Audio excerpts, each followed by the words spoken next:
welcome to your daily love message from your person. My name's Liz and this is Guided by Angels. And I'm going to bring in the Divine Masculine Secret Thoughts deck today by our soul sister Angali.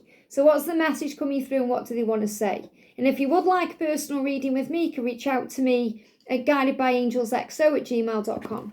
So thank you, angels. What do they want to say to you? What do they want to say to you today? What do they want to say? So see how very quick message came out and then they're thinking again now. And look at this, I panicked. So they're letting you know that very quickly. So what are they panicking about? What do they want you to know? What's on their mind? Wow. Very clear messages coming out, flying out here. So they want to blurt something out to you. They want to blurt something out. Okay. So the first thing they're saying to you is I panic. So if they've blocked you, ghosted you, run from you, acted strangely, pulled back from you, it was because they panicked in that moment. And I feel they're regretting this right now. They're regretting the way they've behaved, the way they've handled something, whatever they've done. I panicked. And it's like now they're panicking for panicking. I shouldn't have pushed you away. I shouldn't have behaved that way. I shouldn't have done that. So they're starting to regret their actions. Now, I do feel these are actions they've done recently. Okay, they may well be going over things they've done in the past and going over things they want to change and make right, but I feel that they may have panicked recently or within the last couple of months, and now they are regretting that. So thinking, okay, I panicked, I pulled away, I pushed you away, I disappeared, I didn't tell you the truth, I didn't open up, I might have blocked you or done something, and now I'm panicking about doing that. And that came out very quickly. And then the cards were kind of being a bit more calmer, so they calmed down once they told you that, and then some more cards came out and then they blurted something out. So I feel that's what they're doing. They're thinking about how to make it right.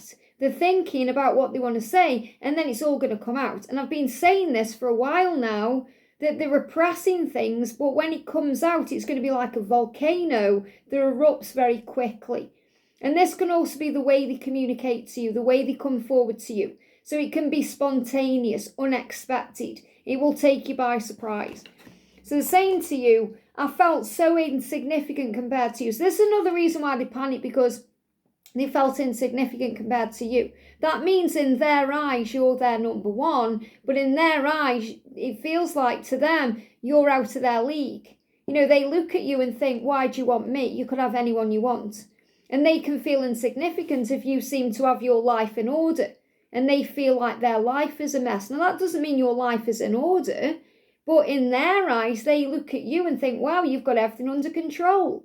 You've got everything sorted. And my life's a big mess and I'm dealing with this and this drama and this chaos.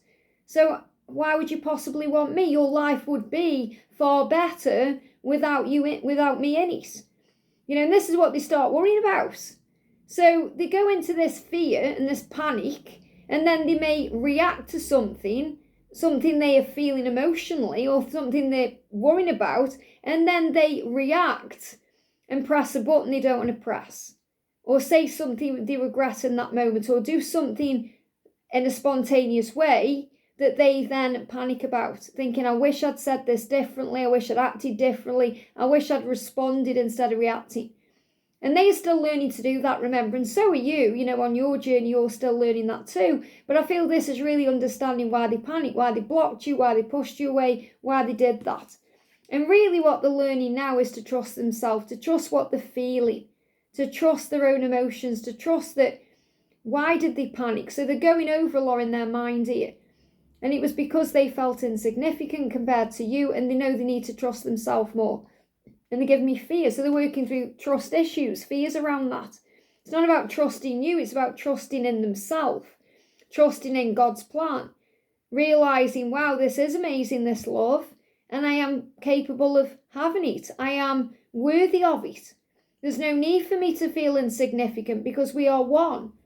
And that's how you feel. You know, maybe you were being very generous with your feelings, your emotions, even your time, energy, money, and it spooked them. Because they're not used to that. They're used to perhaps being the one who's giving to others or giving to something. And they want to give to you, but they may not know how to do it the right way. Remember, if they're giving to something else, they may be guarded around giving to you, or they may be waiting for the right moment to do that. And because you give unconditionally, your time, your attention, your love, your money, the person you are, They're not used to that, so it causes panic in there. You're too generous. You're so generous. And you can never be too generous. It's just who you are and what you are. You're a spiritual being having a human experience. You know what's the point of squandering things. Share, especially your twin flame, your person, because you are one. So you're sharing the love. You want to give and you want to be open. You're being you. You're just being your authentic self. And they're not used to that and they panicked. So they're actually understanding this more and more that, that you are, it's not like they're thinking, oh, you're too good to be true. They're recognizing that's just the way you are. And that's the truth, because, we should never ever put our person on a pedestal. And I feel you may do that sometimes to them, and they definitely do that to you, because you are one. And you're spiritual beings, yes, but you're having a human experience. We're all on the same level, really. We're all on the same wavelength. We may not be on the same level and wavelength all the time, but it's about understanding that you as one soul are one soul. That means there's no one better than the other, and there's no one better than anybody anyway. It's how you're looking at things. So they're saying to you, I am working on taming my lower nature. Now, that their lower nature made them panic. Their lower nature made them believe that they are insignificant compared to you. Their lower nature, that's their ego. That's their stress, their triggers, their fears. My lower nature made me act that way. And they're recognizing that. They're saying, I do want to be able to trust myself, but we're both learning this soul lesson. We're both learning lessons. We're both growing, and that's reminding you of that. So instead of blaming them, judging them, remember they're learning just like you are. And they're learning patience too. And so are you. They're learning to be patient with themselves about how they act instead of panicking and pressing a button or doing something they regret. You're learning to have patience in the journey itself and to trust the love. So you're both learning the soul lesson of patience. And what is patience? It's not about waiting. It's not about, looking at the clock thinking when. It's about acceptance. It's about being in the flow. It's about trust. It's about trusting in the self. It's about trusting in them. And this is what you're both learning. So they're saying, I'm learning the lesson of patience to trust myself more so I don't panic. So I don't panic because I feel insignificant compared to you. And I'm not as cold and heartless as you believe. Their biggest fear is, their nightmare, what makes them wake up in a sweat, many things, like you moving on, being with someone else, all of that. But their main thing is, please don't hate me. I hope you don't hate me. I'm not cold. I'm not heartless. And this is their idea and perception of how you see them. Now, you don't see them as cold and heartless. If you did, you wouldn't love them for one. You may go through those emotions at times when you're feeling you're not getting what you want, but it's not about them being cold and heartless. It's maybe you think God is being cold and heartless, or you think you're being punished in some way. But you know that they are loving and kind, because otherwise you wouldn't love them. You wouldn't want them. So your person saying, I am warm and I have a heart. I'm not cold and heartless as you believe. Now, that's their belief about what you believe. It's not your belief. Okay, this is what they are thinking and feeling. You might think, well, hang on, I don't think that they're cold. I don't think they're heartless.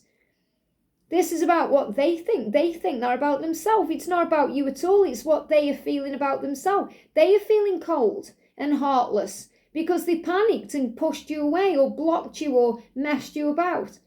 So they are thinking, I shouldn't have done that. I'm not cold. I'm not heartless. Why did I do that? So really they're addressing this themselves. It's not that you believe they're cold and heartless. They think you are because they see themselves that way and they want to make up for that. They want to make it right. I am healing my wounds. And they may not feel strong enough yet to make changes. Or they may still have these wounds that are causing them fears and panic and stress and anxiety. Saying, I panicked. I felt insignificant. I didn't trust myself enough. So I'm healing these wounds that make me feel that way. I'm healing these wounds that make me feel that I'm cold and heartless. Because I want to be open and vulnerable. I want to be loving and gentle. I want to show you my heart and truth. And I know I can't give you what you want right now. So again, this is another reason why they panic. They panic because in the moment, they may think, I can't give you that right now because I'm not healed enough. I'm not, spiritually mature enough. I'm not where I'm meant to be on my life, in my life path. I haven't got enough money in the bank. I'm still with a karmic partner. My life is a mess. And then they start feeling insignificant compared with you, and then they panic and do things like block you, ghost you, push you away, and act cold and heartless. So they're saying, I know I can't give you what you want right now. Now, that doesn't mean they're not going to be able to give it to you. It just means right now in this moment. Or at the moment they've panicked and pushed you away. So you take that, it resonates with you. And they're saying, you are my dream come true. So understand this. You're their dream come true. You're their full wish fulfillment. When they look at you, you're everything they could ever want. And you might think, well, if that's the case, why aren't they with me? And it doesn't work like that. It's about them saying, I feel so insignificant compared to you because you're like a dream person to me. I was dreaming about you and you appeared. And there you are. What have I done to deserve this? I don't deserve you. I'm cold and heartless. I can't give you what you want yet because I'm not healed enough. So understand that. Okay, they're working through their wounds. This isn't actually about you at all. They know that you're amazing and magnificent and special. They know that you can give them everything they've ever dreamed of. You may even have things in your life that they actually really do want. You know, you could have things in your home that they are just excited about, or, you know, you could live in a place that they've always wanted to live, whatever it is. You're their dream in many, many ways.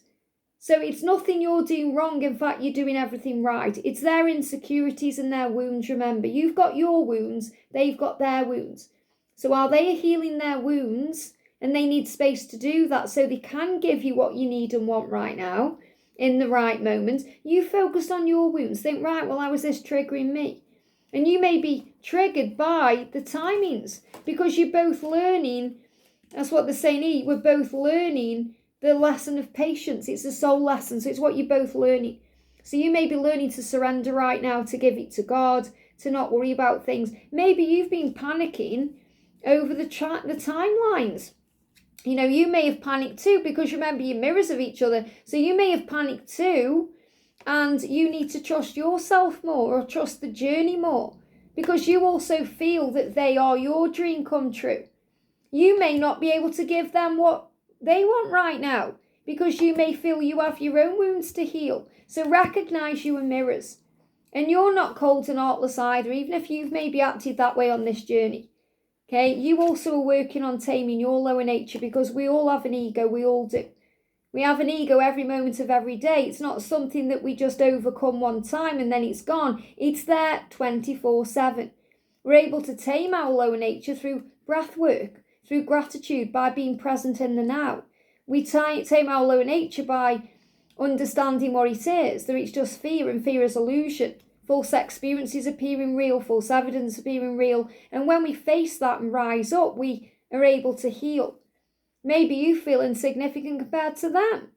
Remember, it's all about perception. So I feel there's wounds being healed because you're both still learning the soul lesson of patience. And that's also a big message about trusting in divine time. I hope this helps. Have a great day, and I'll see you soon.